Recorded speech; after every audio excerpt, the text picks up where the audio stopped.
Yeah.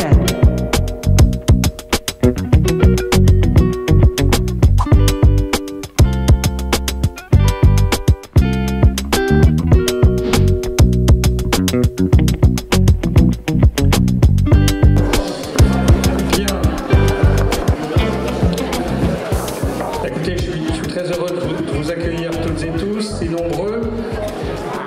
Le déroulement de la soirée, c'est simple. Je vais vous faire un petit discours.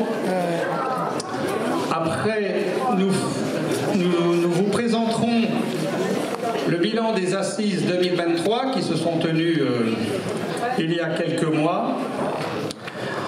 Je remettrai je remettrai à l'honneur deux parmi vous pour leur action au service de la ville.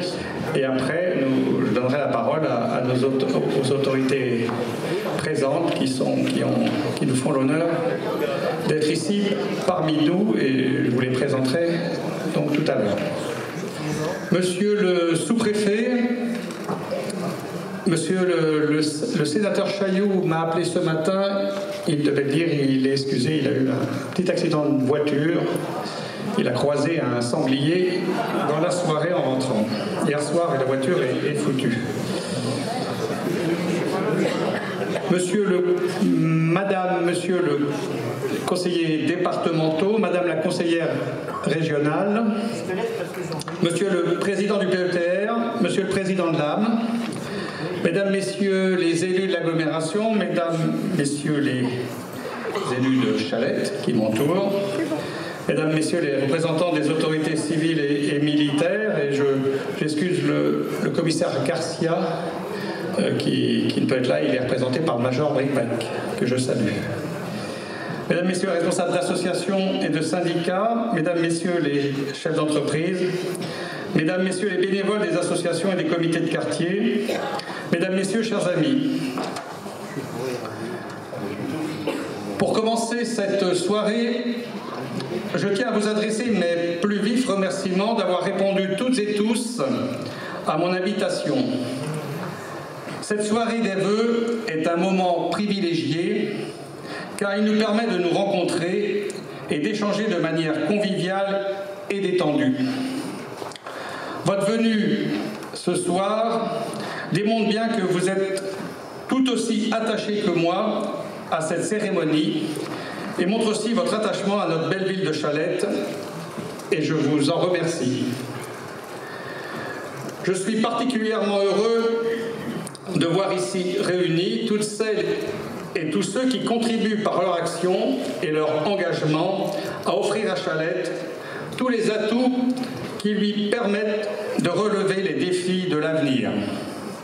Merci donc aux chefs d'entreprise, merci aux représentants syndicaux, merci aux présidents d'associations, merci aux représentants des administrations, mais aussi merci à vous toutes et tous, connus et anonymes, qui chacune, chacun, à votre place, permettez l'avancée de notre ville dans le progrès.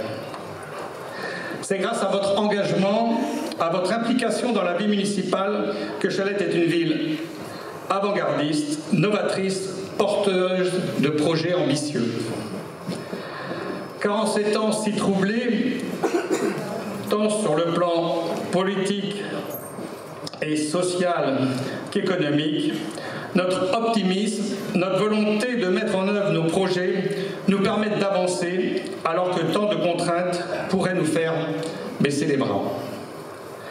Gardons pour cette année 2024 notre furieuse volonté d'avancer et de croire en nos projets parce que nous les portons, nous les élus locaux, élus de Chalette, pour que les habitants de cette ville vivent bien dans leur commune et y trouvent un service public qui répond toujours mieux à leurs attentes. Chalette est votre ville et nous sommes attentifs à vos besoins. Je parlais à l'instant d'une année 2023 qui n'a pas été simple, notamment concernant les luttes sociales. Souvenez-vous, à la même époque l'an dernier, nous étions nombreux à encore croire que le bruit de la rue l'emporterait sur le projet insupportable de la réforme des retraites.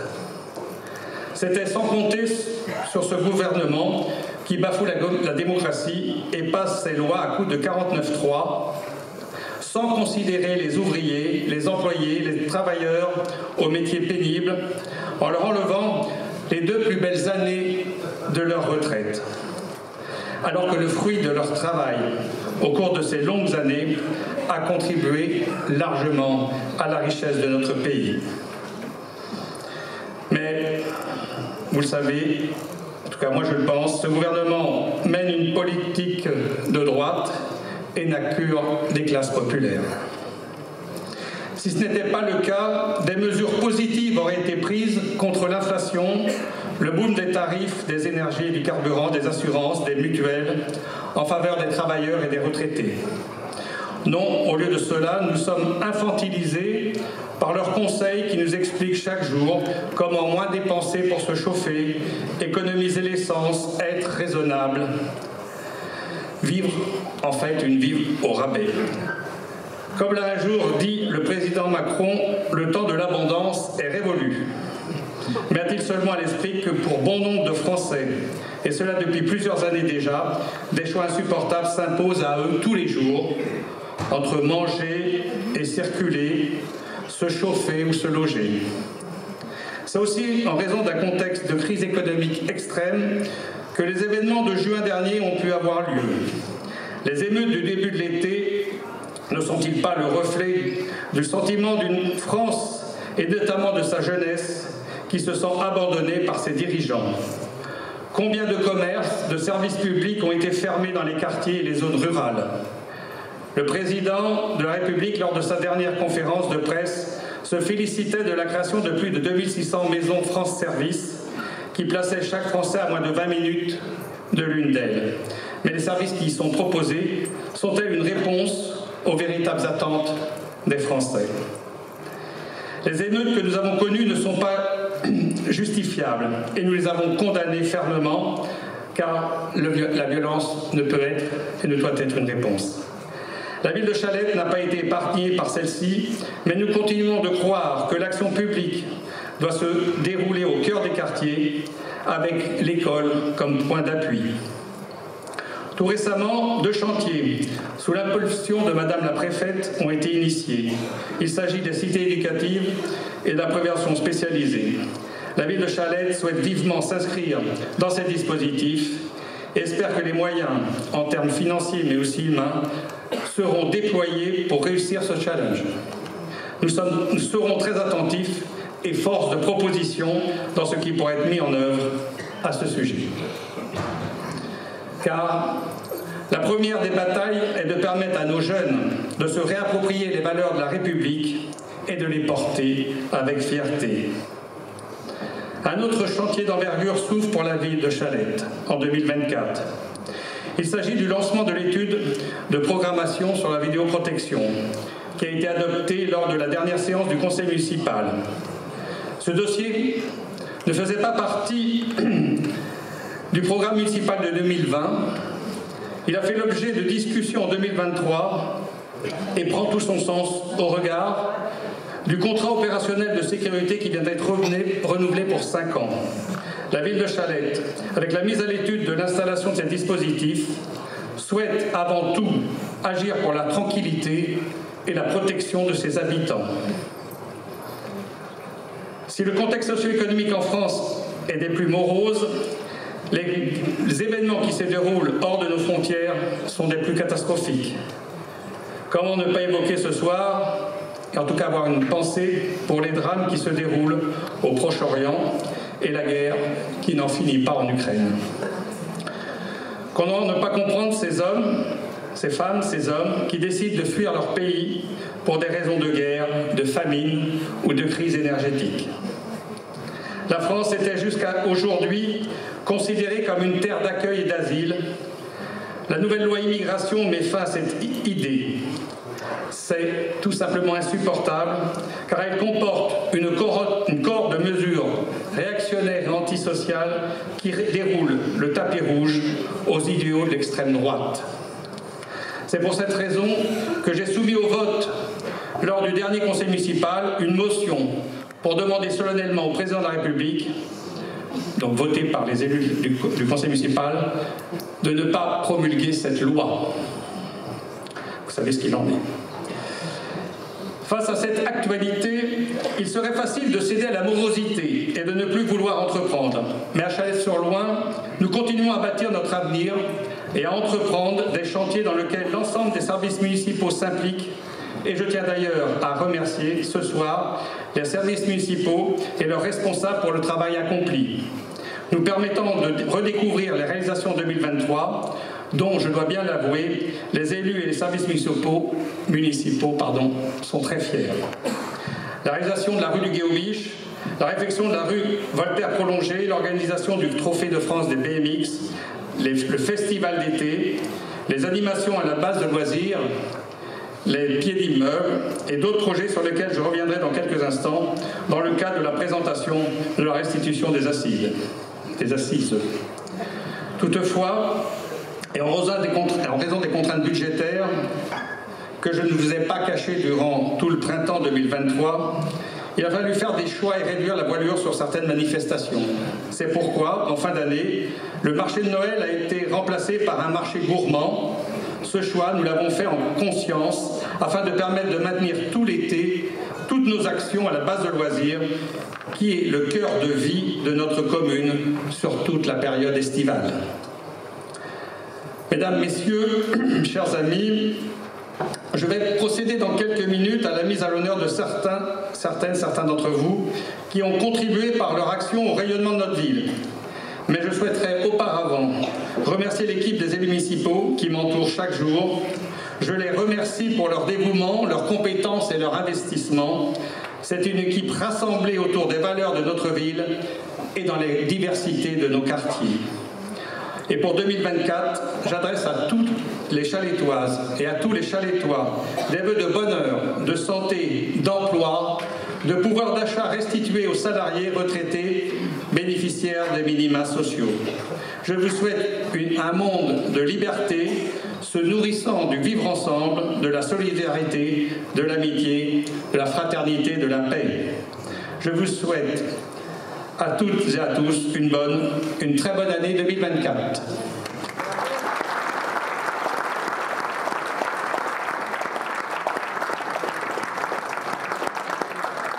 On va commencer par une citoyenne qui milite dans une association de parents d'élèves. Je vais donc demander à Laetitia Miel de s'approcher. Et puis, il sévit dans le même quartier. Je vais demander au responsable de la librairie du Lancy, M. Mélier, de s'approcher aussi. Je crois que je l'ai vu.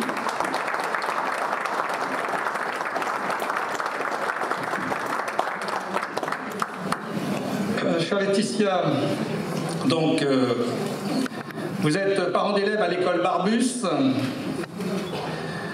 Vous avez longtemps été bénévole au sein de l'association des parents d'élèves, apportant son aide à l'association à l'occasion des événements organisés par celle-ci, kermesse, vide-grenier. Votre bienveillance constante et votre volonté de rendre service ont toujours été le moteur de votre action. Madame Miel exerce la profession d'assistante maternelle et participe aux activités et sorties organisées par le relais Petite Enfance. Là encore, elle n'hésite pas à aider lorsqu'une fête est organisée, que ce soit pour la décoration ou la préparation de l'organisation de ces fêtes. Madame Miel n'hésite pas à faire part de ses points de vue sur différents sujets en lien avec son mandat de parent d'élève, mais toujours dans un esprit constructif. Chalétoise depuis plus de 20 ans, installée avec sa famille sur le quartier de Lancy, Madame Miel nous confie que Chalette est une ville agréable à vivre où elle se sent bien. Voilà. Donc je vais, en votre nom tous, au nom des élus, lui remettre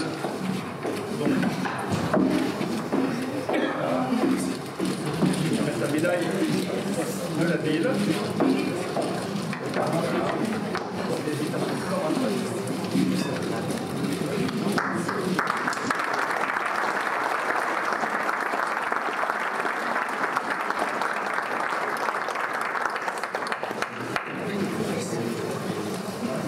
Monsieur Mélier, c'est le libraire du Nancy.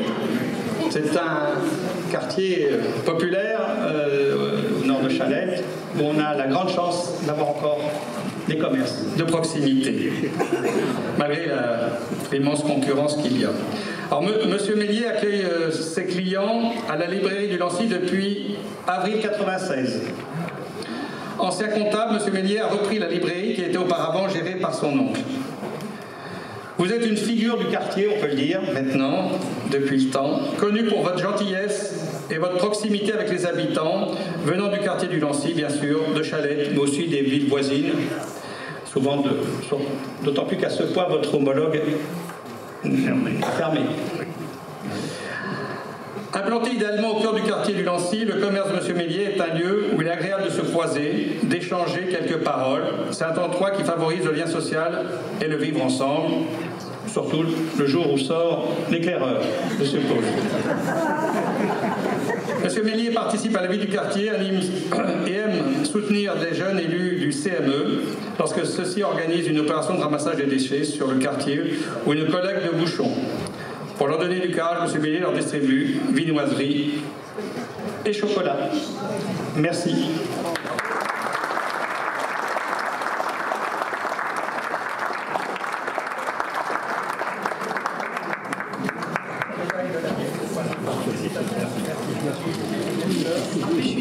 Je suis du Lancy, donc ça fait plaisir. Puis je vais vous offrir ce bouquet. Voilà.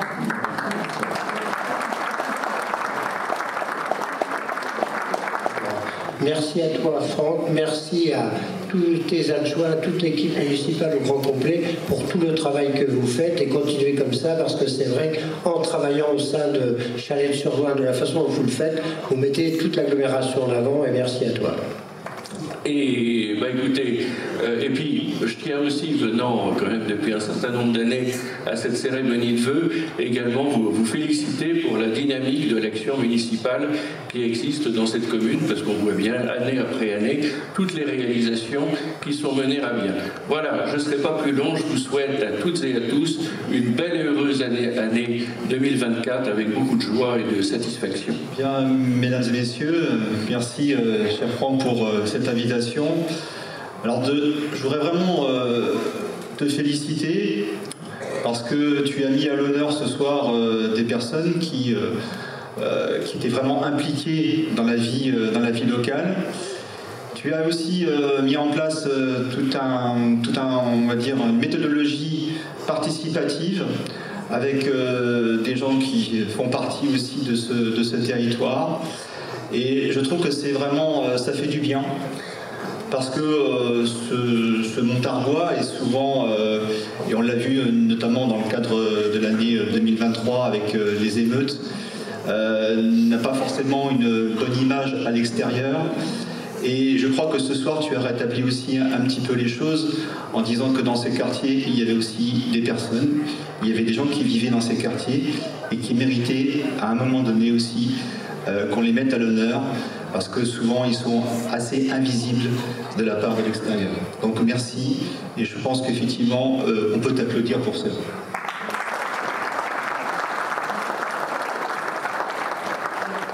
Je vais conclure mon intervention sur une chose qui est très importante. Au-delà des politiques qu'on peut voter, au-delà des moyens financiers qu'on peut allouer, qui sont nécessaires parce que l'argent c'est toujours le nerf de la guerre, il ne faut jamais oublier les moyens humains qu'on peut allouer, parce que tout dispositif, aussi brillant soit-il, s'il n'est pas accompagné humainement pour aller le faire connaître, accompagner les porteurs de projets et les aider à monter les dossiers, ces dispositifs restent mornés et ne seront jamais sollicités. Alors travaillons tous ensemble pour que 2024, malgré le contexte morose, soit quand même une année remplie de belles expériences et de belles rencontres. Bonne année à vous et le meilleur pour 2024. Bien, mais écoutez, il me revient le plaisir de terminer cette série d'allocutions. Je dois avouer que je me suis quand même un tout petit peu interrogé au début de votre intervention si je devais quitter la salle ou rester. Vu la charge contre le gouvernement que vous avez sonné dans vos premières parties de discours, j'étais quand même un petit peu... je m'enfonçais sur ma chaise et je me suis dit quand même en tant que représentant du gouvernement, en tant que sous-préfet, représentant de l'État, c'est quand même un petit peu sévère. Donc après, voilà, les grands enjeux, les grands textes, vous avez évoqué la réforme des retraites, la loi immigration, sont effectivement un débat qui dépasse le sous-préfet d'arrondissement, mais en tous les cas, l'État sera à votre écoute, à votre soutien pour vos projets, monsieur le maire. Donc merci à tous et bonne année à tous et prenez soin aussi de votre santé. Voilà. Yeah.